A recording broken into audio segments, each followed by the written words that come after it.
Hey everyone, Chris Lewis from the Fox 47 Digital Newsroom, and today we are back at the Library of Michigan to talk about the Toledo War. And we are going to be joined by Tim Gleisner again, and we're going to be talking about this boundary dispute that really shaped what our state looks like now. Good morning, Chris. It's Tim Gleisner at the Library of Michigan. Today we're going to talk about the Toledo Boundary War of 1835-1836. And what I pulled out today from the Library of Michigan are maps that really cover a wide range of time, going from about the 1750s all the way to the 1830s. And so what we're going to talk about is the reason why this was even a dispute in Michigan. And it was about this time in 1836 that really at the U.S. Congress this was being decided. And this was an issue between not only Ohio and Michigan, but included all our neighboring states of Wisconsin, Illinois, Indiana. It was really a dispute that centered on a boundary that was set back in the 1750s and 1790s. This is a map from 1755 showing the southern tip of Lake Michigan. The southern tip of Lake Michigan really was to be the boundary, the southern boundary of the states of Michigan and Wisconsin. And if you go to your right, you look over here in the 1790s, you start seeing states being formed like Ohio, Indiana, Illinois, Michigan, Wisconsin.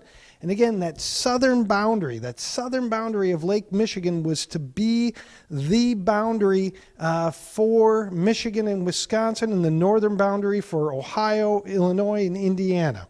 Let me ask a quick question. When I see this, when I see on here, I see four state. I see the IV state. What is that referring to? So what they're doing is they're really starting at this point under what was called the Northwest Ordinance to demarcate boundaries or general boundaries for the new fledgling territory of what was called the Northwest Territory. And so you have Michigan as the fourth state, but Ohio is the first, Indiana is the second, Illinois is the third, Michigan fourth, and Wisconsin fifth. This is the old Northwest Territory. And they're really starting to decide, what are these places going to be looking like? How are they going to be settled? And what's interesting about this time is that Michigan and Wisconsin are going to stay territories for at least, for decades to come. But Ohio, by 1802, is becoming a state. And it's in their state constitution where they say, oh no, we're not going to stop at the southern tip of Lake Michigan. We're actually going to push that boundary a little further. And the reason being, Chris, because essentially waterways are important. Waterways are the way that people get around. We, at this point, are building canals in the United States. We're connecting rivers to lakes and lakes to rivers. And the Maumee River is considered important because they're starting to build a canal system as early as the 1800s to really decide to connect all the different waterways to the Maumee River, which is going to connect to Lake Erie. And Ohio, as early as 1802, says, you know what, that's ours in their state constitution. And no one ever contested it in the United States Congress. So we get up to 1814 and we start seeing maps where the Maumee River is clearly within Ohio. And so this, at this point, no one's really contesting it because Ohio is already settled and it's filling in with people. Michigan is slowly starting to fill in with people. But this is all going to change in the 1820s when the Great Lakes are opened up to New York State through what's called the Erie Canal, right? Connects Albany with Lake Erie. And then by the 1820s, people are going to be pouring into Michigan and Wisconsin and northern Illinois and Indiana. And what happens is that Michigan starts settling the Maumee Strip because they felt they had claim to it. It was never contested. And so what happens is that the towns of Port Lawrence, which will become Toledo, and Sylvania, which is a suburb of Toledo, all start being settled by Michiganders who are going down there with the knowledge and with the belief that this is Michigan territory.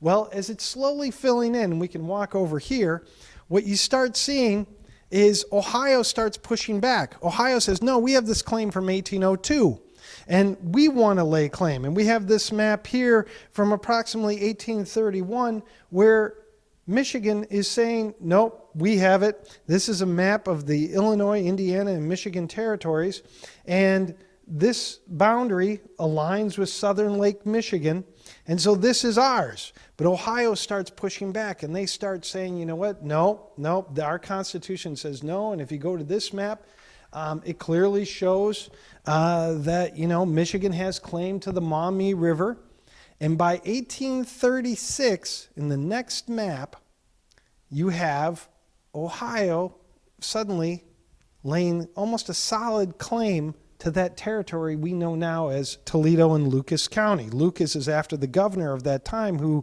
is really disputing with Michigan. And the reason why I even bring up Illinois and Indiana is because this all has to do with politics, right?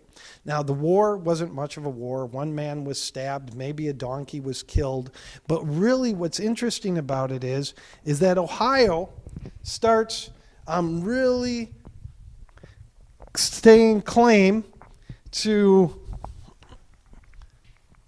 that area above the southern tip of Lake Michigan, and they start allying with Indiana and Illinois. The reason being is because that southern tip of Lake Michigan, if it was to be the true boundary for Michigan and Wisconsin, the southern boundary, it would have meant that all this northern territory of Indiana and Ohio would have gone over to Michigan.